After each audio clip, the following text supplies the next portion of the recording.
So today we are starting with the revision work of laws of motion. So out here, starting with velocity, which is nothing but a body in motion having some magnitude, that is speed and direction. And then force, a quantity that changes the state of motion, meaning the direction and the magnitude of the motion can be changed with the help of force, whose unit is kg meter per second square or Newton. So coming to your first law of motion, that is, an object at rest or in uniform motion continues to do so until and unless an external force is acting. Okay, for example, if I leave this pen here and I go somewhere else for about a year or more than a year, then this pen will be here for that period of time until and unless no one else is going to come and pick up this pen from this table. So that is your first law of motion given by Newton. And then you have inertia. Okay, the first law of motion is based on something known as inertia, and inertia is a characteristics of a body. Okay, if here there are three types of inertia: inertia of rest, inertia of motion, inertia of direction. Inertia of rest means this: if it is like this, okay, if this is the inertia of rest for this particular body, then it is going to be like this for a longer period of time. And if this is the inertia of motion, okay, suppose this is a frictionless surface, let us assume, and if a push is given to it and it keeps on moving until unless someone is coming and disturbing it, okay, in this way. And then inertia of direction, that is, if this is the direction it is going and force is acting on it and it's changing its direction in this way, okay, but this body will always have a tendency to go in this direction only, because it was the external force that acted upon this body and changed its direction, whereas this body did not wanted to change its direction. The direction was changed by an external force. Okay, so this continuation of a body to be in rest, this continuation of the body to be in that particular state of motion, and this condition of a body to go in the same direction is the inertia of rest, motion and direction. And how to measure the inertia? In a straight line, when a body is moving in a straight line, the inertia is measured in terms of mass, and when it is moving in circular motion, the inertia is measured in terms of moment of inertia and is given as mr square. And then second law is based on two things: momentum and force. Out here, first, when we talk about momentum, any body moving in a particular path having a motion is going to have momentum, and the formula for momentum is P is equal to mv, okay, SI unit kg meter per second. And then force, as we had said, that it is something that changes the state of motion. Any body that has mass and is moving with a particular velocity is going to have momentum, and the change in momentum, okay, and the change in momentum is given as force. Okay, change in momentum is given as force, hence force is equal to ma. Then you have one more condition, that is variable mass system. So previously, in the case of force is equal to mass into acceleration, there was one thing that was changing, that is, it was m dv dt. So it was this that was changing, and it was this that was constant. Now, which is usually your normal case, okay, but then what if mass changes? Okay, if mass changes, then the formula can be F is equal to ma plus v dm dt. Okay, that is change in mass per unit time. So this is valid when your mass is changing, and this is valid when your mass is constant. So let us have a look into one such example. If m is equal to 5000 kg, v is 800 meter per second, and a is 20 meter per second square, what is gas ejected per second? So this is a condition of a rocket flying up. Okay, a rocket flying up, this is that condition, because once a rocket goes starts moving in the upward direction, it is going to lose some amount of fuel, and on losing some amount of fuel, the mass is decreasing with respect to time. Okay, so mass is decreasing with respect to time, therefore the external force will be minus mg. Okay, put this minus mg in this equation, where this vdm is the thrust force and v is the velocity of ejected fuel. Hence this dm by dt, okay, this is what you have to take out, because they are asking what is gas ejected per second, means how much is the gas, because it is the gas that is it is the gas that the rocket is losing. So as the gas goes out, okay, as the fuel is getting burning more and more, it is what decreasing its mass. Hence dm dt in this case is what? Gas ejected per second. So dm dt, if we rearrange this equation, rearrange all this equation, then after doing all the necessary calculation, we find that the dm dt is minus 187.5 kg per second. Okay, this is the amount of gas ejected per second, and this negative sign out here shows that the mass of the rocket is decreasing. This negative sign shows that the mass of the rocket is decreasing. And then you have another quantity known as impulse. Here it is a change in momentum is equal to force into time, In this case, the amount of force that acts on a body will be really huge, but not for a longer period of time. It's like force is going to act for one period of time, for a high magnitude of force is going to act on the body, and then it is going to decrease. Okay, it's like a force acting at a particular given instant of time, not for quite long. So here the case of impulse is change in momentum is equal to f into t, where impulse is given by f into t. Okay, that is final momentum minus the initial momentum. Okay, final momentum minus the initial momentum. So out here the question can be based like how to decrease this impulse.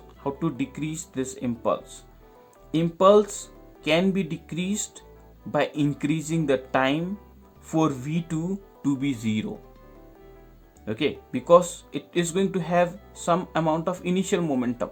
A body has some amount of initial momentum, but the moment it strikes, okay, we are talking about the moment it strikes the other body which is going to apply the force. So the moment it strikes another body, at that instant of time v2 becomes 0.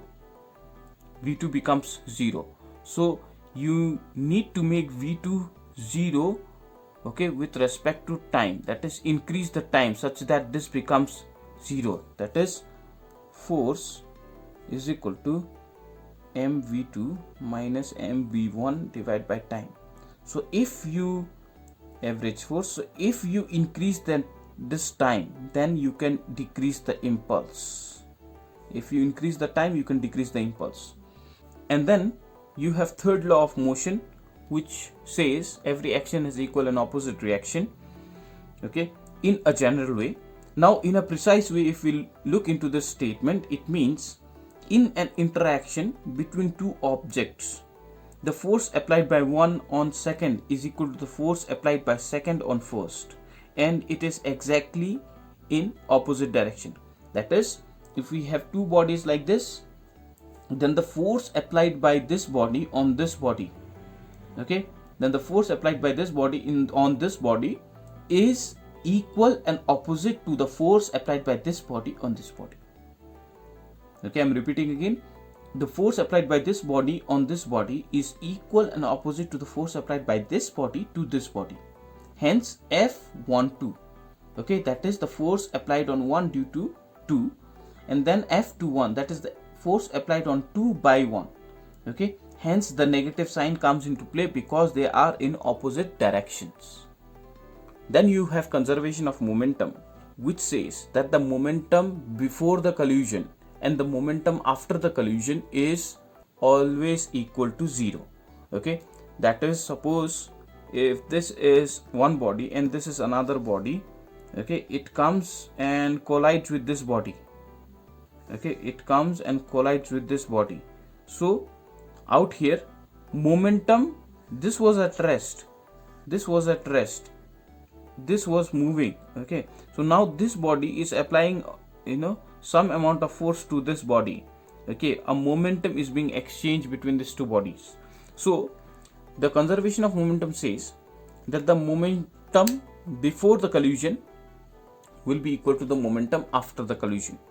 So momentum is always conserved, okay, before the incident, after the incident, provided there should not be any external force, okay. If an external force is acting, then the conservation of momentum cannot be applied, okay. So if there is no external force, conservation is applicable. Let us take an example of firing of the gun, okay, one of the famous example. So when the gun, okay, as soon as the trigger is being pulled, a bullet is going to come out from here, okay, it goes in this direction. So the bullet is going to have a velocity on this direction. So now if you have noticed that while firing a gun, the moment a gun is being fired, okay, a bullet comes out, the hand of the person who is holding the gun is going to go a little bit back, and this is the recoil velocity. That is, this is the velocity with which the gun is going back. So out here, bullet goes in this direction, gun goes in this direction. So this is what? Conservation of momentum. Okay, so in order to find out the velocity, that is the recoil velocity of the gun, it is given by this equation. So this is the momentum of the gun, this is the momentum of the bullet, which is equal to 0. Okay, so hence from this equation you can easily find out the recoil velocity of the gun, which is negative of mb divided by mg into vb. This negative sign out here shows that they are moving in the opposite direction. The bullet and the gun are moving in the opposite direction. And then you have another force, the force that acts in the circular motion. So we have discussed this, that is when a body is moving in a circle, so when the body is in circular motion, the particle always wants to go in this direction. Okay, but since there is something attached out here along the center of the circle, it wants to go here, it goes here. Again at this point it wants to go here, it goes here. Again at this point it wants to go here, it goes here. This is the direction of velocity, and this perpendicular drawn to the direction of velocity is the centripetal force. Okay, it is the centripetal force required for keeping a body in circular motion. So out here, velocity of direction of velocity, okay, and perpendicular to it is the direction of the force, that is the centripetal force. Okay, so centripetal acceleration is given by v square divided by r, and the centripetal force equation is given by mv square divided by r. And then you have another condition of the force being balanced and unbalanced. So these are the two conditions. For the condition of a force being balanced, this is a condition of static equilibrium. Okay, meaning that suppose if two forces are acting on a body, the net force is always equal to 0. If one force is acting on a body from this direction, another force is acting on the body from this direction, the sum of these two forces should be 0. Okay, that is, there should not be any acceleration on the body whatsoever. no matter how many forces are going to act on a body, okay, no matter how many forces are going to act on a body, the sum should always be 0 for balance condition. Okay, out here, if these are the forces FA, FB, FC, then they are going to have some angles in between them, and it is given as FA divided by sine of theta A, F is equal to FB divided by sine theta B is equal to FC divided by sine of angle theta C. Okay, so out here this is 0, which means net acceleration is 0, velocity is constant, body is at rest. So this is the necessary condition for the force to be in balance.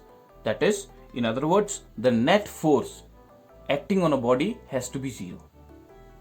And then you have the unbalanced force when the body accelerates. That is, the net force in this case is not 0, but the force, that is the sum of forces, is having some value. Okay, when the sum of the forces has some value, then the body starts moving and it has some acceleration, then that is the condition for the unbalanced force. Out here, okay, this is a ball kept in a table. Okay, this is the ball kept in a table. So here there is one force acting on the ball, that is force on the ball by the earth to pull this ball downwards in the downwards direction, and there is one force acting by the table, okay, to the ball, that is force on the ball by the table on the upward direction, which is normally known as the normal reaction force. Okay, here the sum of this force and this force is equal, therefore the net force is 0. This is the condition for the balance force, where the sum of the forces acting on the ball is 0, hence the ball is neither moving, okay, and nor it is coming down. So in this case, as soon as I remove this table, okay, there is no force acting on the ball by the table in the upward direction. So there is no force acting, hence the net force in this case is nothing but mg. The ball is going to come down. So the net force acting on the ball is mg, not 0 anymore. Hence this is the condition for the body to be unbalanced. And then you have another force known as the force of tension. This force arises when, if this, suppose this is a rope, okay, if this is a rope, and if I attached some amount of weight out here, okay, along with this rope, if I attach some amount of weight, then that weight is going to pull this down. Yes, it is going to have a tendency to pull this down, but the rope is connected with something above, then this is going to try to pull it up. Okay, this weight will pull it down, this wants to pull it up, and in this condition there will be one more force that arises known as the force of tension. Okay, here it is connected and a weight is being attached out here, mg. So this is going to pull the string downwards, but because of something known as the tension force, okay, something known as the tension force, it is going to pull this rope upwards.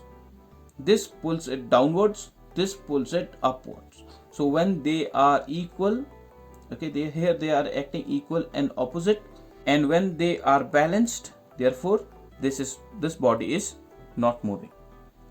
Okay, when they are balanced, the body is not moving. That is, this tension force is equal to this force. Okay, the tension force is equal to this force when the body is not moving.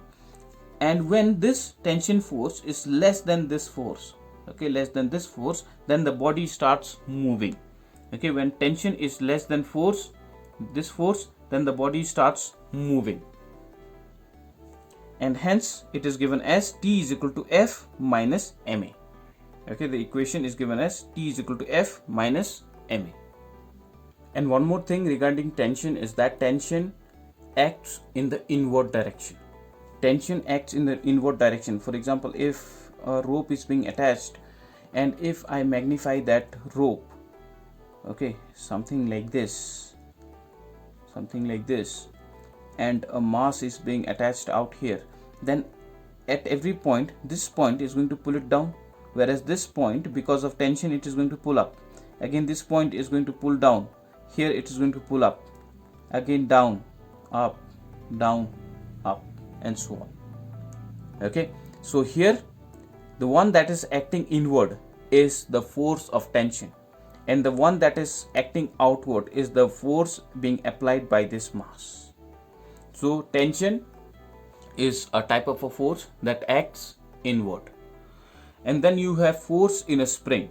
When we have a spring, okay, out here, this is a spring being attached to a block. This is a solid block that is not going to move. Okay, this is a block that moves over this surface, provided this surface is very smooth and frictionless. Here this block is kept the way it is. Nothing is like, no one is changing the state of this block. After a certain period of time, this block is moved to this position, from this position to this position. Now what happens? The spring is going to get compressed. The spring gets compressed, and because of which some amount of force is going to come into play. Okay, so it moves here, and from this position again the compression is further going ahead till this position, from this to this to this. Okay, now what happens to the spring? The spring is going to have a tendency to make the block go back to its original position. The spring wants to push back this block from where it came, from this position. Okay, so this is the force that you had applied to push this block from this position to this position. Now there will be a force that is going to be applied by the spring now towards pushing the block in its own position, this direction. And this direction, okay, the force that acts in this direction is known as restoring force. Okay, the force that acts in the opposite direction to the applied force is known as the restoring force. So out here, with respect to the magnitude, Fa is less than Fb and Fb is less than Fc. So the force, okay, that arises because of this condition, that is the force in the spring that arises because of this condition, is given as minus kx. Minus is because it is acting in the opposite direction, and this x is nothing but the displacement, okay, the direction of the displacement. K out here in this equation, K is known as a spring constant, so it has its own value. And then you have another quantity known as friction. So friction is a type of a force that acts along the surface, okay, that acts along the surface and is opposite in direction. The frictional force is opposite in direction to that of the motion. If the body is moving in this direction, if this pen is moving in this direction, the friction is acting on this direction. Okay, suppose if I push this body, do you think this body is going to go forever? No, because a force of friction is being acted upon this body to slow down its motion. Okay, so the direction of friction is always opposite to the direction of motion, and friction is a type of a force that is known as electromagnetic force. It does not come under the gravitational force, it comes under the force of electromagnetic. Okay, because if this is one body in contact to the another body, out here they are in contact. So if we zoom it, okay, very precisely to very small scale, then it is going to appear somewhat like this. And when they are in contact, the molecules of this body are also in contact, because of which, okay, you already know about the negative repulsion, positive repulsion, positive negative attraction, and so on. So it is because of all those things, okay, friction is acted upon a body that is in contact. Hence it is an electromagnetic force. So friction has been decided into two parts, mainly two parts: static and kinetic. Static is also divided into two parts: auto-adjusting, limiting, whereas kinetic is being distributed as sliding and rolling. So here is a graph that shows friction and the force applied. a graph between friction and force applied. So you keep applying the force, okay, till here the body is not moving. The moment it reaches this bump, this is the limiting friction. Okay, the moment it reaches this bump, after this kinetic friction takes over. So till here it is static friction. After this point, kinetic friction starts. Okay, this point shows that the body is on the verge of motion. So limiting friction is like when the body has, reached its limit of holding back, of not moving. Okay, you are applying a force, the body is not moving. You are applying a force, the body is not moving. But now when I apply a larger force, yes, the body has started moving. Okay, so when the body is on the verge of motion, this is the place, okay, the last end of the body to, restrict itself of not moving forward by the applied force. And the moment starts moving, it is kinetic friction. So limiting friction depends upon what? Roughness of the surface, okay, nature of the material, normal reaction. Okay, so for example, let us take this example. If a body is moving like this, a force is being applied, the body is moving. The moment I apply a force like this, in this direction, okay, perpendicular to the body, now you see it is not moving so smoothly, because this force, the normal reaction force acting upon the body, has increased the surface, has increased the friction over the surface that is in contact. Okay, so it has increased the friction, it has increased the magnitude of the friction. So the normal reaction is one quantity in which the limiting friction is going to depend upon. More the normal reaction force, more is the friction. So, and one more thing, friction does not depend upon the area of surface in contact. For example, here this is a tip of a pen kept like this. This area is so small. That is in contact with this paper. It is so small. When I try to push, okay, it moves. But if I increase the normal reaction here, it's not moving properly. Okay, so it does not depend upon the area that is in contact. It depends upon what? Roughness, nature, normal reaction. And the equation of static friction, okay, that is given out here as limiting friction, means the same, is equal to mu s n. N is the normal reaction, mu s is the coefficient of static friction. Okay, it has its own value. With respect to the material. Okay, and with respect to the equation, mu s, coefficient of static friction, can be written as Fl divided by the normal reaction, or Fs divided by normal reaction.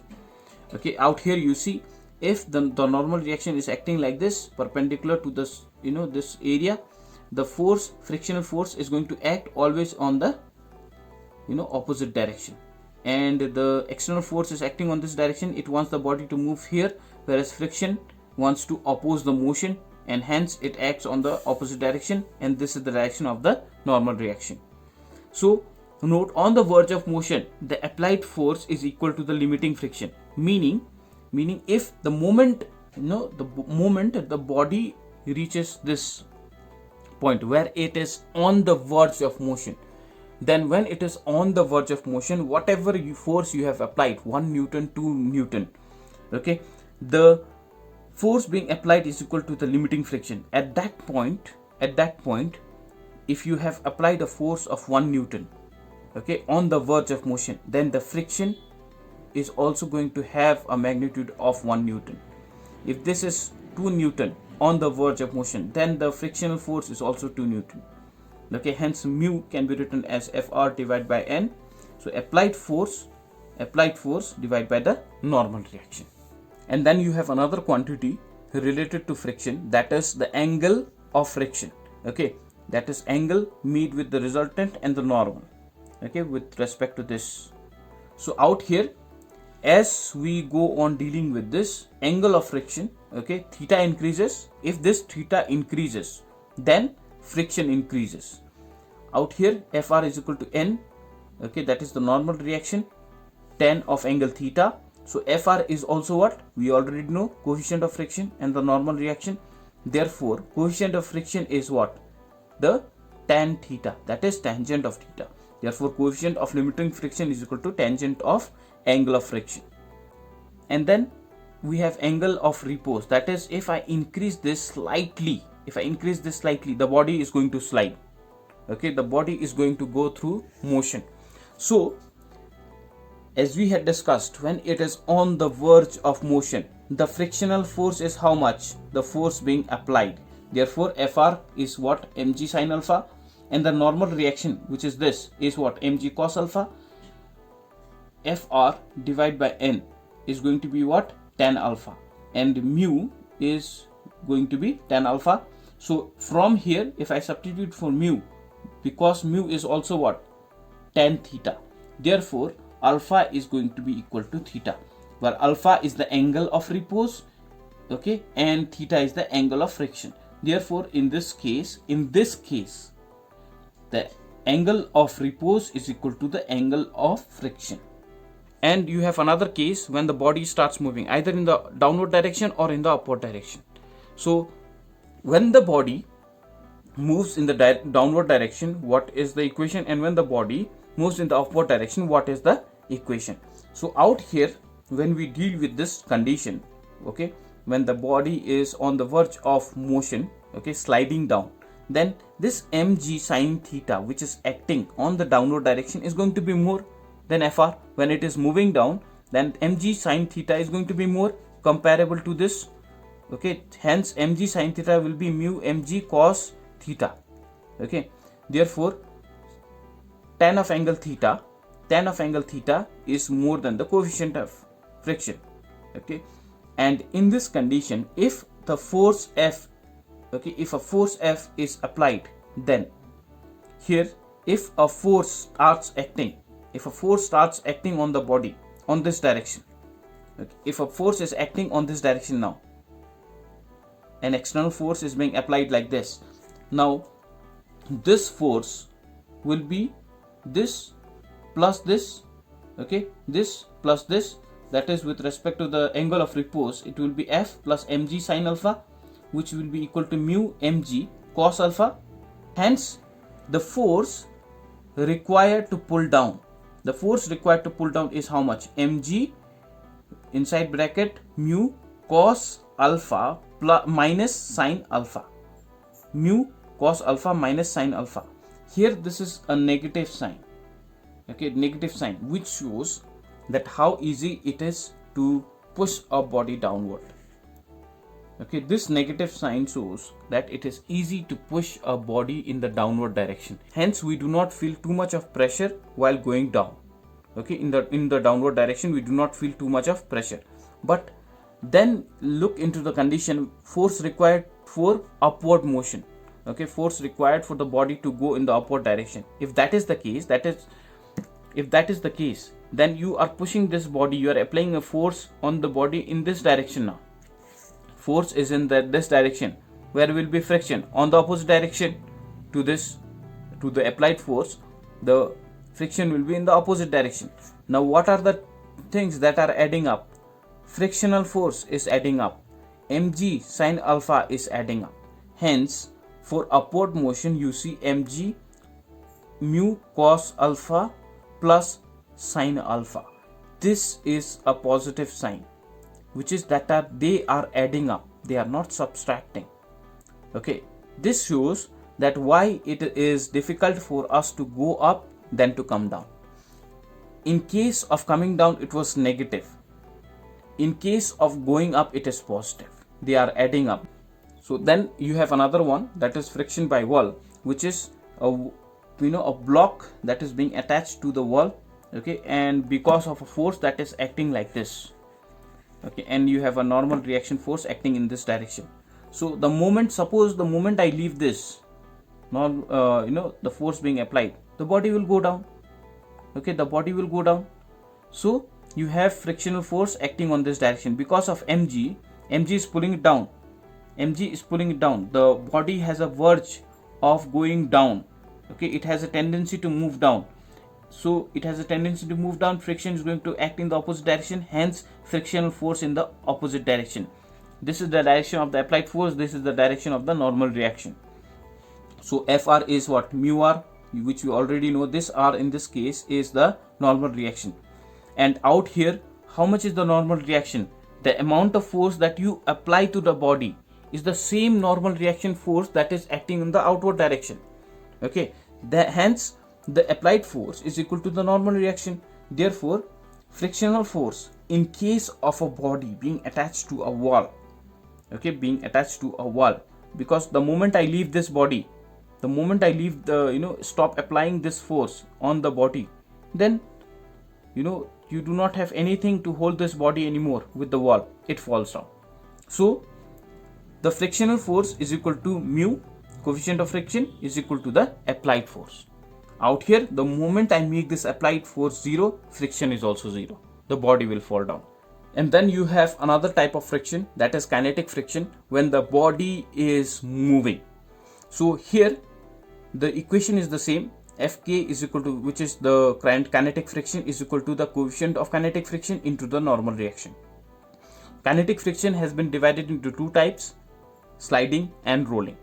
Sliding, in other words, it is what? The surface in contact remains the same. Here you see a block is being, pushed from this position to this position within time t. So this is the surface 1 of the body, surface 2, 3, 4. Out here, by the time it reaches this point, here you see block 1, okay, the side A1 is still there. 2 was the surface that was in contact with this particular body. It is not changing.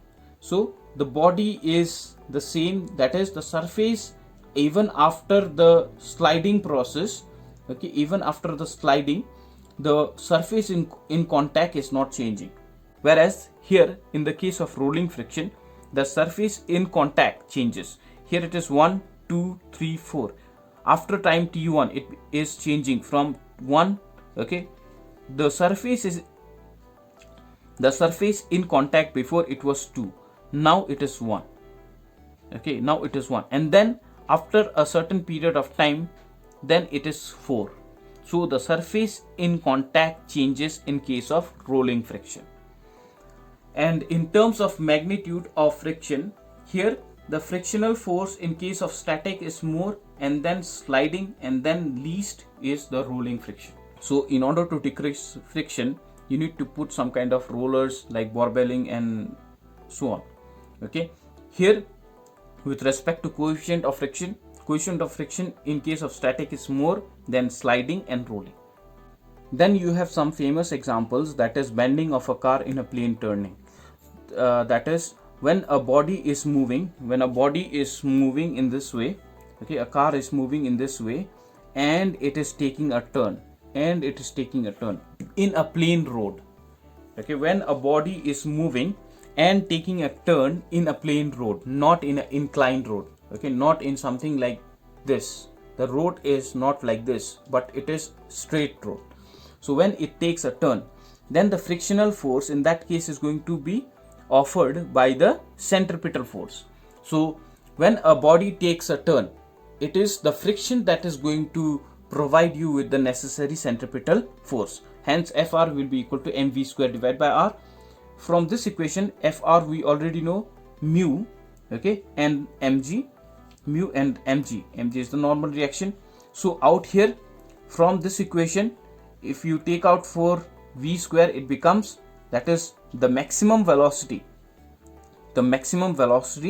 okay, with which the body can take the turn, is given as root over mu rg, okay, is given as mu rg. So out here, in order to increase the velocity of the car, mu is fixed, g is fixed. The only thing that you can change is this r. The more will be the radius of the car, with more velocity you can take the turn. For example, you have seen in sharp turning, okay, the driver has to lower down his speed. and in case of a turning that is not that sharp, then the velocity of the car does not decrease too much. So it is with respect to what? This r. So more will be the radius, more will be the velocity. And then you have another one, that is banking of the road, which is in this term. Okay, the car, the road is inclined by some angle, and then the car is taking the turning. So in this case r sine theta, out here this is the car, so you have mg acting in down, so you have mg acting in the downward direction, and it is r sine theta that is providing the necessary centripetal force in this case. Hence r sine theta is going to be what? mv square divided by r. And then you have another force, r cos theta, which is acting opposite to mg. R cos theta is acting opposite to mg. So r cos theta is equal to mg. This divided by this, okay, this divided by this is going to give us this equation. So this equation, from this equation we can take out what? V square. Okay, V is going to be what? Rg tan of angle theta. So out here you see, if this is theta, this is also going to be theta. If I increase this theta, if I increase this angle, okay, if I increase this theta, then I am going to increase what? The velocity. So more the inclined plane, more will be the velocity. Okay, more the inclined plane, more will be the velocity. And out here you do not see a frictional force acting. Okay, here in this equation you do not see the force of friction. Hence, in this case, you do not have to depend upon the force of friction to move in a circular path. And then you have another case where a cyclist bends a little bit while taking the turn. And then you have mg sin theta acting like this. Okay, and then you have r sin theta providing the necessary centripetal force. Hence, you have r sin theta is equal to mv square divided by r, and r cos theta is equal to what? Mg, equal and opposite. So from this equation you are getting the same equation. Okay, that is the maximum velocity. Maximum velocity is going to be what? Root over Rg tan of angle theta. So if you increase this theta, more will be the turn. And you have seen this case also in the case of MotoGP race, where the rider of the bike bends himself, making a certain angle, okay, so that he can take the turn very easily, and he does not have to compromise with this velocity of his bike. And then you have one more force, that is centrifugal force. Here when the car takes the turn, then as we had discussed, the frictional force is going to pull it inwards, which is the centripetal force. Okay, it is the centripetal force which is taking, pulling the car in the inward direction. There is one more force that is pulling the car in the outward direction, because this is the direction in which the body wants to move while taking the turn. Whereas because of the centripetal force offered by the frictional force, it is moving in the inward direction. Hence the body goes like this. And this centrifugal force is the force that always acts in the outward direction, and it is a pseudo force. Here, okay, out here when the body takes the turn, when it takes the turn in a plain road, then the moment it takes the turn, the entire force is going to be acted on this particular tire of the body. Entire force, all the load in the body is going to act on this tire of the body when it takes the turn in this side. And if it takes the turn on this side, then the entire force is going to be acted upon this particular tire of the body. Hence, you have seen many of the cases the car, just flips down, because that is the condition when this tire of the car cannot hold that much of force. So you have mg acting downward, you have the centrifugal force acting on this direction, hence you have a resultant force acting like this, that is along this tire. So when the resultant force is very high, the car flips.